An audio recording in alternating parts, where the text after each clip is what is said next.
আসসালামু আলাইকুম। আপনাদের অনেকে জানতে চেয়েছেন বাংলাদেশ নৌবাহিনীতে নিয়োগ বিজ্ঞপ্তি দিচ্ছে কিনা বা নতুন কোনো আপডেট নিয়োগ বিজ্ঞপ্তি আছে কিনা, এই জন্য আপনাদের উত্তর দিতে চলে আসলাম আজকে বাংলা ডেলাইট থেকে। আপনাদের সকলের কাছে একটা অনুরোধ থাকবে, আমাদের চ্যানেলটি বাংলা ডেলাইট চ্যানেলটি সাবস্ক্রাইব করে রাখবেন এবং শেয়ার দেবেন, কমেন্ট করবেন। তাহলে প্রিয় দর্শক, আপনাদেরকে দেখাচ্ছি এখন আমরা আছি জয়েন্ট বাংলাদেশ নেভির ওয়েবসাইটে, যেখানে ওয়েবসাইটে প্রথমে যে দেখতে পাচ্ছি আমরা সার্কুলার দুইটা আছে, একটা হচ্ছে কারেন্ট সার্কুলার অফিসার অর্থাৎ ডিরেক্ট এন্ট্রি অফিসার বাংলাদেশ নৌবাহিনীতে সরাসরি কমিশন অফিসার পদে 2026-এ ডিইও ব্যাচে যোগ দিন, এরকম একটা নিয়োগ বিজ্ঞপ্তি প্রকাশ করা হয়েছে।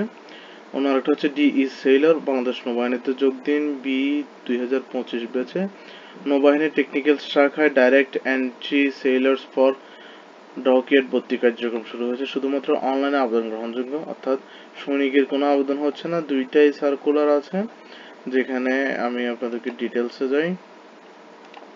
তার আগে আপনাদের বলে রাখি, দুইটাই অ্যাপ্লিকেশনের শুরুর ডেট প্রথমটি হচ্ছে 5 মে 2025 থেকে জুলাই 5, 2025 পর্যন্ত চলবে, এবং পরবর্তী আরেকটি যেটা আছে আর ডিই সেলর, এটা হচ্ছে 29 এপ্রিল থেকে চলমান আছে, 14 মে শেষ হবে, যেখানে আর মাত্র 2 দিন আছে। তাহলে আমরা এটা অলরেডি মেয়াদ শেষ, আমরা ডিই সেলর নিয়ে কথা না বলি, আমরা শুধুমাত্র আজকে কথা বলবো ডিরেক্ট এন্ট্রি অফিসার বাংলাদেশ নৌবাহিনী সরাসরি কমিশন অফিসার 2026 ডিইও ব্যাচে যোগ দিন, এই নিয়োগ সার্কুলারটি, যেখানে আমরা জুম দিলে দেখতে পাবো। প্রথমে আমরা শিক্ষাগত যোগ্যতা যেটা আছে, শিক্ষাগত যোগ্যতার দিকে খেয়াল দিব।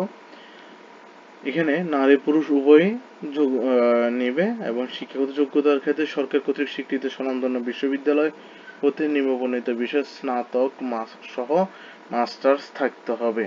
অর্থাৎ আপনার সর্বোচ্চ শিক্ষাগত যোগ্যতার প্রয়োজন হচ্ছে স্নাতক সহ মাস্টার্স, মানে আপনার ডিগ্রি হলে হবে না, স্নাতক সম্মান হতে হবে।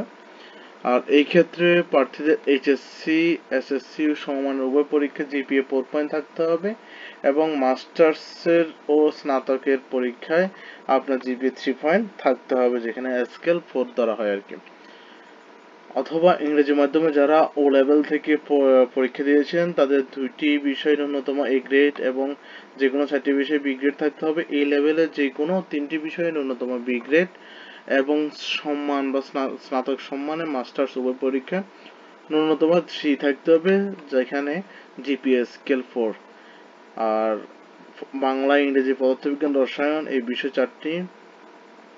নিয়োগের ক্ষেত্রে চূড়ান্ত মনোনয়ন শেষে কমিশন অফিসার হিসাবে অ্যাক্টিং সাব লেফটেন্যান্ট পদে 5 বছর স্বল্পমেয়াদী কমিশন প্রদান করা, পরবর্তীতে বিধি অনুযায়ী চাকরি বর্ধিত অথবা স্থায়ী করা হবে।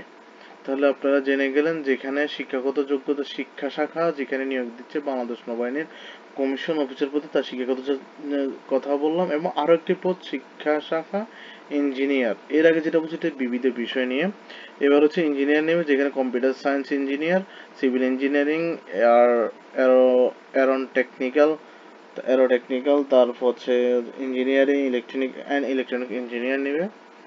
3 নম্বরে শিক্ষা শাখা মেডিকেলে নেবে, অর্থাৎ 3টি পদে নেবে। একটা হচ্ছে শিক্ষা শাখা বিবিধ বিষয়, 2য় নম্বর ইঞ্জিনিয়ার, 3য় নম্বর মেডিকেল। এই সকলের জন্য আপনার অন্যান্য যোগ্যতা যেগুলো প্রয়োজন হচ্ছে সেগুলোর ভিতর প্রথমে রয়েছে বয়স আপনার 30 বছর হতে হবে সর্বোচ্চ, এবং এফিডেভিট গ্রহণযোগ্য না, যেখানে বয়স আপনার নির্ধারণের সময় হচ্ছে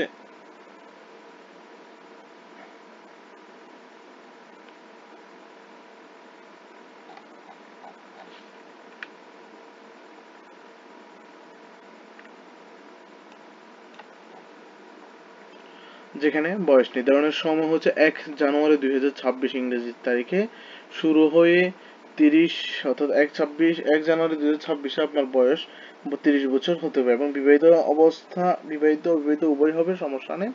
উচ্চতার ক্ষেত্রে 5 ফুট 4 ইঞ্চি পুরুষ, 5 ফুট 1 ইঞ্চি মহিলা, বুকের পরিমাপ স্বাভাবিক 30 ইঞ্চি এবং 32 ইঞ্চি, মহিলাদের ক্ষেত্রে 28 ও 30, ওজন সর্বোচ্চ 50, সর্বনিম্ন 50, এবং মহিলাদের ক্ষেত্রে 46 কেজি।